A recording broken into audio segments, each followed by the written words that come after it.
ಪರಮ ಪೂಜ್ಯರು ಬಂದಿದ್ದಾರೆ, ನಮ್ಮ ಮಾದನಪುರಿಗೆ ಪರಮ ಪೂಜ್ಯರು ಬಂದಿದ್ದಾರೆ, ನಾವು ಬಂದೀವಿ. ಬಹುಶಃ ಅವ್ರು ಕರೆದಾರಂತೆ ನಾವು ಬಂದೀವಿ, ಹೌದಲ್ರಿ? ಮತ್ತು ಅವ್ರು ಕರೆದಿಲ್ಲ ಅಂದ್ರೆ ನಾವು ಬರ್ತಿದ್ದೀವಿ. ಅಂದ್ರೆ ಅವ್ರದ್ದು ಮನಸ್ಸೇನು ಅಂದ್ರೆ ಇಲ್ಲಿ ನನ್ನ ಭಕ್ತರ ಬದುಕನ್ನ ಹಸನು ಮಾಡಬೇಕಾಗಿತ್ತು. ಕೇವಲ ನನ್ನ ಆಶೀರ್ವಾದ ಅಲ್ಲ, ಅನೇಕ ಹರಗುರು ಚರಮೂರ್ತಿಗಳನ್ನ ಆಶೀರ್ವಾದ ನಮ್ಮ ಭಕ್ತಾದಿಗಳಿಗೆ ಇರಬೇಕು ಅಂತ ಮೊದಲನೇದು ಏನು ಮಾಡಿದಾರೆ ಅಂದ್ರೆ ಸಾಧು ಮಿಲನ. ಇನ್ನು ಹರಿ ಭಜನೆ ಮಾಡ್ತೀವಿ ನಾವೆಲ್ಲ ಮಠದಾಗ ದೇವಸ್ಥಾನದಾಗ. ಭಜನೆಯಲ್ಲಿ ಬಹಳ ದೊಡ್ಡದಾಗಿರುವಂತ ಶಕ್ತಿ ಇದೆ. ಭಜನೆ ನೀವು ಮಾಡ್ತಾ ಮಾಡ್ತಾ ಮಾಡ್ತಾ ಹೋದ್ರಿ ಅಂದ್ರೆ ನಿಮಗೆ ಪರಮಾತ್ಮನ ಒಲಿಮೆ ಆಗಕ್ಕೆ ಸಾಧ್ಯ ಐತಿ. ಅದಕ್ಕೆ ಪರಮ ಎಲ್ಲಿ ಕೈಲಾಸ ಎಲ್ಲಿ ಐತಿ ಅಂದ್ರೆ ಸುಭಾಷಿತಗಾರ ಹೇಳ್ತೇನೆ, ಎಲ್ಲದ ಕೈಲಾಸದಾಗ ಹೋಗಿ ಯಾರಾದ್ರೂ ಚೀಟಿ ಬರೆದು ಹಾಕ್ಯಾರ ನಿಮಗೆ, ಕೈಲಾಸ ಭಾಳ ಚಂದ ಅದರು ಮ್ಯಾಗ ಬಾ ಅಂತ ಕರೆದಾರೆ? ಇಲ್ಲ. ಅವ ಹೇಳ್ತಾನೆ, ಜಿಸ್ಕಿ ಘರ್ ಮೇ ಭಜನ और ಭೋಜನ ಮಿಲ್ತಿ ಹೋತು. ಯಾರ ಮನೆಯಲ್ಲಿ ಭಜನೆ ಮತ್ತು ಭೋಜನದ ವ್ಯವಸ್ಥೆ ಇರ್ತದೋ ಆ ಕವಿ ಹೇಳ್ತಾನೆ, ಜಿಸ್ಕಿ ಘರ್ ಮೇ ಭಜನ और ಭೋಜನ ಮಿಲ್ತಿ ಹೋತೋ ಉನ್ಕಿ ಘರ್ ಸ್ವರ್ಗ ಹಿ ಸ್ವರ್ಗ ಹೇ, ಉನ್ಕಿ ಘರ್ ಸ್ವರ್ಗ ಹಿ ಸ್ವರ್ಗ ಹೇ ಅಂತ. ಯಾರ ಮನೆಯಲ್ಲಿ ಭಜನೆ ಮತ್ತು ಭೋಜನದ ವ್ಯವಸ್ಥೆ ಇರ್ತದೋ ಅದೇ ನಿಜವಾದಂಥ ಸ್ವರ್ಗ ಅಂತ. ಇಲ್ಲಿ ಮಠದಾಗ ಭಜನೆನೂ ಇದೆ, ಪ್ರಸಾದ ವ್ಯವಸ್ಥೆನೂ ಕೂಡ ಪರಮ ಪೂಜ್ಯರು ಮಾಡ್ಯಾರ ಅಂದ್ರೆ ಇದು ನಿಜವಾದಂಥ ಸ್ವರ್ಗನೇ, ಇದು ಸ್ವರ್ಗನೇ. ಹೀಗಾಗಿ ಅವ್ರ ಶುಭಾಶೀರ್ಗಾರ ಬರ್ತೇನೆ, ಹರಿ ಭಜನ್ ದಯ ಬೇಕಲ್ರಿ. ಅದಕ್ಕೆ ಬಸವಣ್ಣವ್ರು ಹೇಳ್ತಾರೆ, ದಯವಿಲ್ಲದ ಧರ್ಮ ಅದಾವುದಯ್ಯ, ದಯ ಬೇಕು ಸಕಲ ಪ್ರಾಣಿಗಳಲ್ಲಿ, ದಯವೇ ಧರ್ಮದ ಮೂಲವಯ್ಯ ಅಂತ ನಾವು ಹೇಳಿದ್ರು, ಶಂಡ್ ಹೇಳಿದ್ರು. ಆದರೆ ನಾವು ಯಾರು ದಯ ತೋರ್ಸಕತ್ತೀವಿ? ಮನೆಗೆ ಒಬ್ಬ ಭಿಕ್ಷಕ್ ಬಂದ ಅಂದರೆ ನಾಳೆ ಬಾ ಅಂತ ಕರೆಯುವಂಥ ಭಕ್ತಿಯನ್ನು ಇವತ್ತು ನಾವು ಮೈಗೂಡಿಸ್ಕೊಂಡಿವಿ. ಆದರೆ ಅದು ಭಕ್ತಿ ಅಲ್ಲ. ಒಂದು 4 ಜನರಿಗೆ ಉಪವಾಸಿದ್ರು, ಯಾರಾದರೂ ಒಂದಿಷ್ಟು ತ್ರಾಸ ಮಾಡ್ಕೋಕತ್ತಿರೋರಿಗೆ ಒಳ್ಳೆ ಕಾರ್ಯ ಮಾಡಿದ್ರೆ ಅದು ಧರ್ಮದ ಕೆಲಸನೇ. ಉಪವಾಸಿದ್ರಂದ್ರೆ ಒಂದು ತುತ್ತು ಅನ್ನ ನೀಡಿದ್ರೆ ಅದು ಧರ್ಮದ ಕೆಲಸನೇ.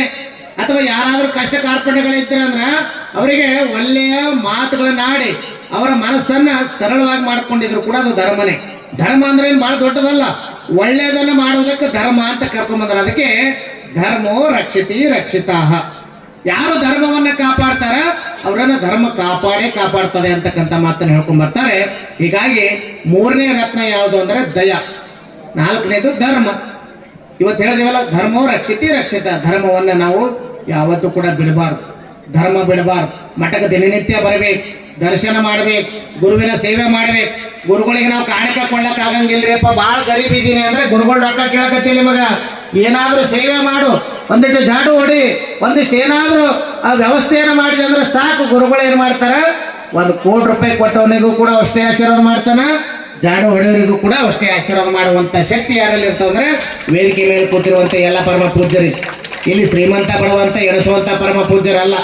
ಹೀಗಾಗಿ ಇವತ್ತ ಧರ್ಮವನ್ನ ನಾವೆಲ್ಲ ಬೆಳಗಬೇಕು ಅಂತಕ್ಕಂಥ ಬಾಳು ಹೇಳ್ತಾರೆ. 5ನೇ ರತ್ನ ಯಾವುದು ಅಂದ್ರೆ ಉಪಕಾರ. ಏನ್ರಿ?